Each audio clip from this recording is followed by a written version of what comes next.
Le livre de Daniel, chapitre 9. La première année de règne de Darius, fils d'Assuérus, de la dynastie des Mèdes, sur le royaume des Babyloniens, la première année de son règne, moi, Daniel, je me suis aperçu dans les livres que le nombre d'années indiqué par l'Éternel au prophète Jérémie pour la durée de la dévastation de Jérusalem était de 70. Je me suis tourné vers le Seigneur Dieu en le recherchant avec des prières et des supplications, en jeûnant et en me couvrant d'un sac et de cendres. J'ai prié l'Éternel, mon Dieu, et je lui ai fait cette confession. Seigneur, Dieu grand et redoutable, toi qui gardes ton alliance et qui traites avec bonté ceux qui t'aiment et qui obéissent à tes commandements, nous avons péché, nous avons agi en hommes pervertis, nous avons été méchants et rebelles, nous nous sommes détournés de tes commandements et de tes règles. Nous n'avons pas écouté tes serviteurs, les prophètes, lorsqu'ils ont parlé en ton nom à nos rois, à nos chefs, à nos ancêtres et à tout le peuple du pays. Seigneur, tu es juste. Quant à nous, nous ne pouvons que rougir de honte, comme c'est le cas aujourd'hui pour les Judéens, les habitants de Jérusalem et tout Israël, pour ceux qui sont près et ceux qui sont loin, dans tous les pays où tu les as chassés à cause des infidélités dont ils se sont rendus coupables envers toi. Éternel, nous ne pouvons que rougir de honte, tout comme nos rois, nos chefs et nos ancêtres, parce que nous avons péché contre toi.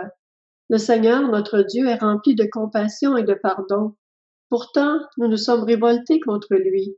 Nous n'avons pas écouté l'Éternel, notre Dieu, pour suivre ses lois, alors qu'il les avait placées devant nous par ses serviteurs, les prophètes.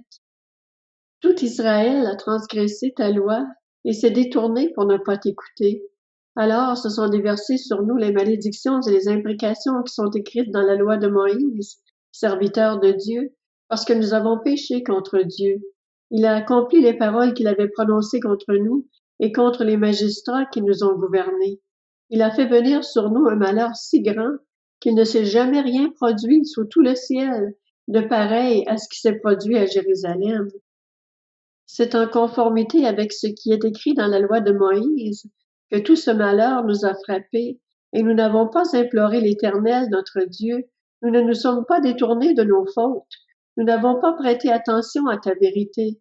L'Éternel a veillé sur ce malheur, et l'a fait venir sur nous parce que l'Éternel, notre Dieu, est juste dans tout ce qu'il fait, mais nous n'avons pas écouté sa voix.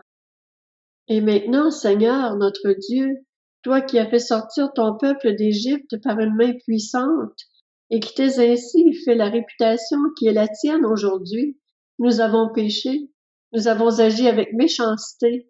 Seigneur, en conformité avec tes actes de justice, que ta colère et ta fureur s'écartent de ta ville, Jérusalem, de ta montagne sainte. En effet, à cause de nos péchés et des fautes de nos ancêtres, Jérusalem et ton peuple sont un objet d'insulte pour tous ceux qui nous entourent. Maintenant donc, notre Dieu, écoute la prière et les supplications de ton serviteur, et fais briller ton visage au-dessus de ton sanctuaire dévasté pour l'amour du Seigneur. Mon Dieu, tends l'oreille et écoute. Ouvre les yeux et regarde nos ruines. Regarde la ville à laquelle ton nom est associé. En effet, ce n'est pas en nous appuyant sur nos actes de justice que nous te présentons nos supplications, mais en nous appuyant sur ta grande compassion. Seigneur, écoute. Seigneur, pardonne.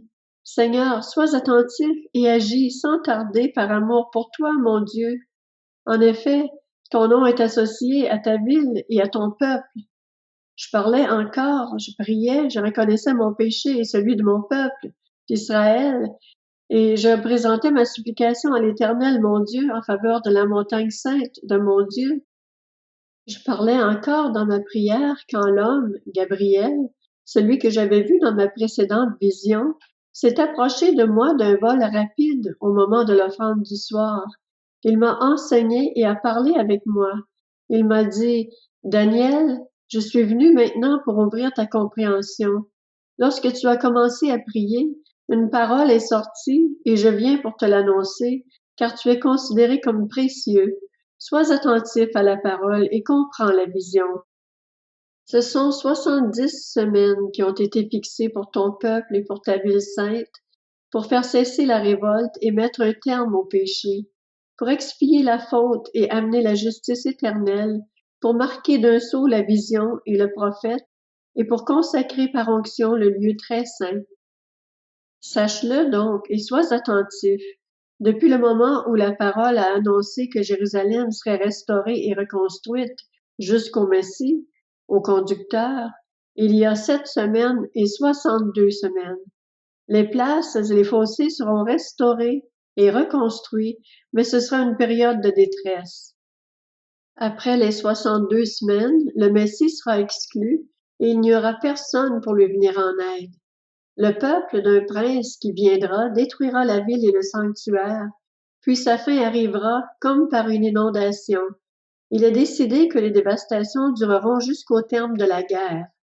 Il imposera une alliance d'une semaine à beaucoup, et au milieu de la semaine, il fera cesser le sacrifice et l'offrande. Le dévastateur commettra les pires monstruosités jusqu'à ce que l'anéantissement et ce qui a été décidé se déversent sur lui.